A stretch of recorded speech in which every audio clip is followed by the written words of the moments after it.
Well, good day, everybody. This is your friend Dane Smith here again from TeachBeyond South Africa, and I look forward to sharing another devotion with you all today. To preface today's devotion, I'd like to share a story about the time my wife and I tried to buy a house. We were serving in Central Africa at a church in pastoral ministry at that time, and this particular house was very close to the church, much closer than where we lived to begin with. And we just felt that this would be the perfect home for us. It was being sold by a missionary that wanted to go back home to the United States.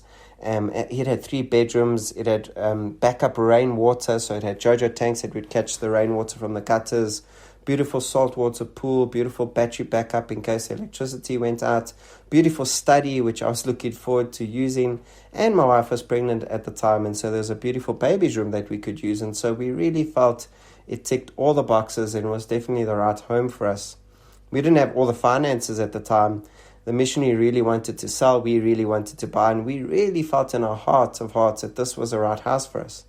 And every time we went there, we'd be reminded of Psalm 50, verse 10. It says, "For every animal of the forest is mine, and the cattle on 1,000 hills." Meaning that God owns cattle on 1,000 hills. God doesn't lack any resource. He owns every single thing on this planet. And one thing that God does not lack either is money. And so we would pray, Lord, you own cattle on 1,000 hills. Please, could we inherit some of that cattle? Could we have some of those finances we need for this home that we so longingly want? Well, we didn't know this, but our season in that country was coming to an end much sooner than we think, because no longer than 3 months later, we found ourselves back home in South Africa. And if we had purchased that house or began the process of purchasing that house, it would have not ended well for the seller or for us. And so God knew best. When we're in a space in our lives where we say, God, you own cattle on 1,000 hills, please can I have some?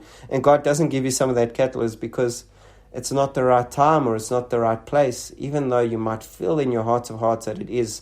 I think we've really just got to turn our trust toward God again and say, Lord, you know best. And if it's our time to inherit some cattle, then that'll be great, Lord.